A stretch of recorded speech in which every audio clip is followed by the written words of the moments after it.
Well, here we are. Welcome to the show. Man, how's it feel? How's it feel today? What's today feel like for you? It's great. It's great, Brett. It's the end of January. I'm looking forward to February and hopefully more good things coming in 2025.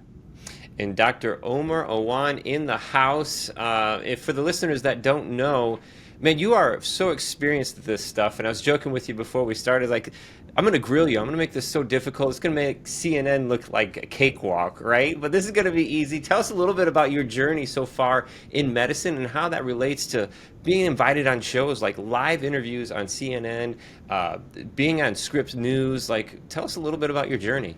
Yeah, so I love medicine. I love education. I'm an educator, first and foremost. I love teaching. I love talking about science, public health.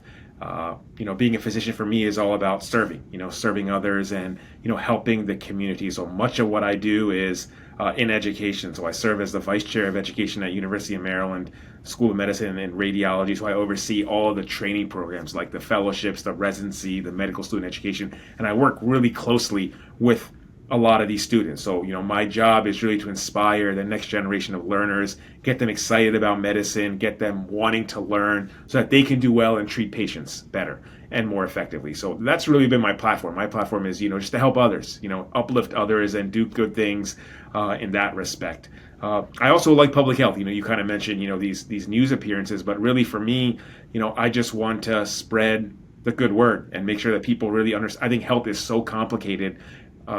And I think there needs to be people that are able to demystify it in a way where it's easily accessible to the lay person, someone who has no medical knowledge or no medical experience. So that's what I do. When I write for Forbes, I write weekly, a public health article. I try to take a topic and make it simple so that anyone can understand it. And then when I get invited on some of these shows like NBC or CNN or Scripps News, I just try to, demystify topics and make sure that people can clearly understand something so that they can improve their health.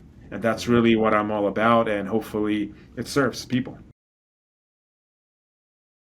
Well, first of all, let me just say that I think physicians are extremely financially illiterate when it comes to, investing and businesses and real estate. I mean, we don't get training in it. I think physicians are some of the most brilliant people in the world, but some of the dumbest when it comes to finances. And Hmm. I don't know if that's just because the way we've been trained, the way our minds have been geared, and we focus, and rightfully so. There's so much knowledge and information to learn about medicine. It's often hard to get the time to learn about finances.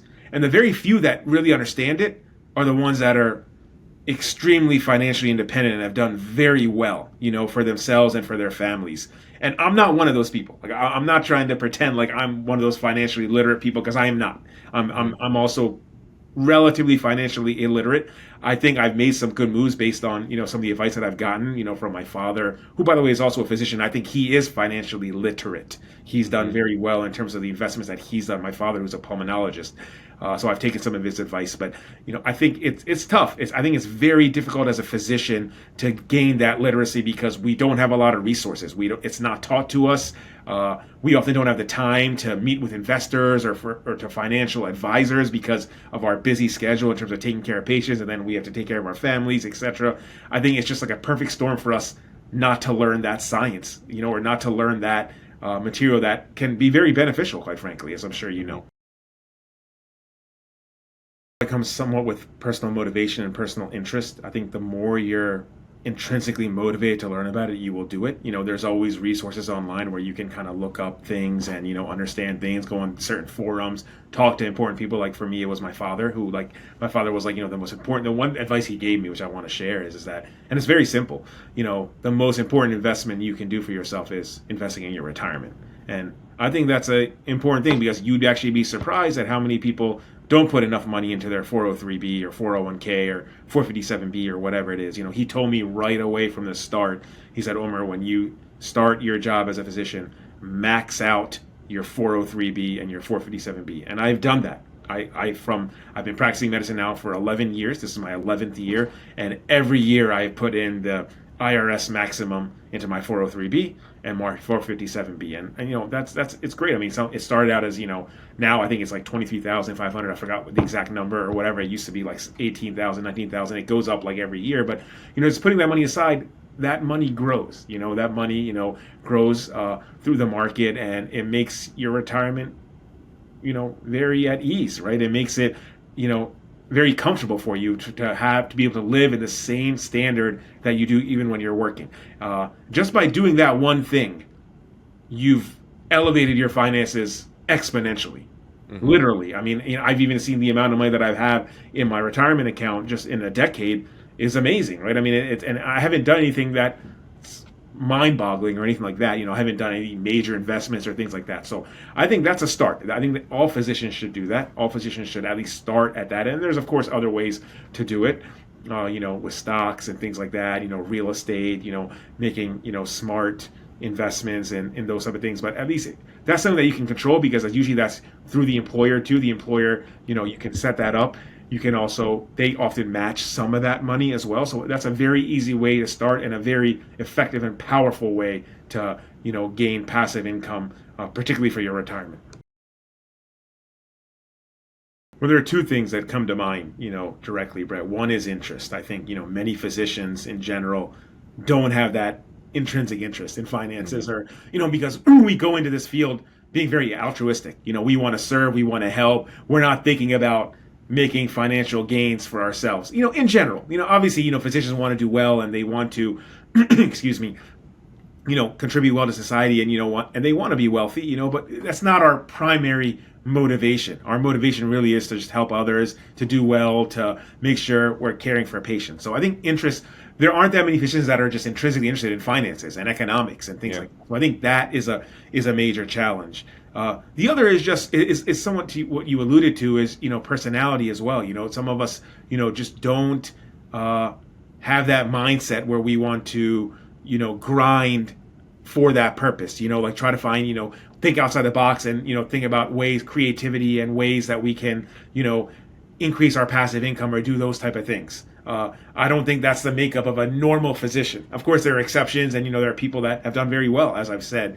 But I think those two challenges really come to mind, and those are the ones that I think why we're seeing such a high level of financial illiteracy amongst physicians and healthcare workers. Physicians do talk about this stuff. I can tell you that when this last month I had a steak dinner with two other guys. One was a physician, one was not. But we were talking about finance and this idea of investing and the importance of investment. That literally dominated our conversation for dinner. So it is something that's talked about. I think I happen to be the person that was probably least experienced of the three of us. In that conversation about investing and finances. But it's something that people do talk about, and it's gaining more traction, I would say, with time, because people are realizing and understanding that it's important to think outside the box. It's important to be able to gain financial independence, being able to get passive income so that you can live comfortably and potentially do well and retire early. It's now that I'm thinking about it, I went to a medical conference I think it was last year, in Boston, and I was talking to a physician that retired at the age of 55. I'm 43, but he's 55, and he started investing, and now he doesn't need to make any money. He doesn't need income from his job as an MD, and I think part of that is because he was able to think outside the box, able to do certain important investments, whether it's land, buildings, real estate, whatever may have you, and he was able to accumulate a certain amount of wealth and income where he's comfortable now. So I think more and more physicians are realizing the power of this, and what it can do and what it can mean for your longevity and your quality of life, quite frankly.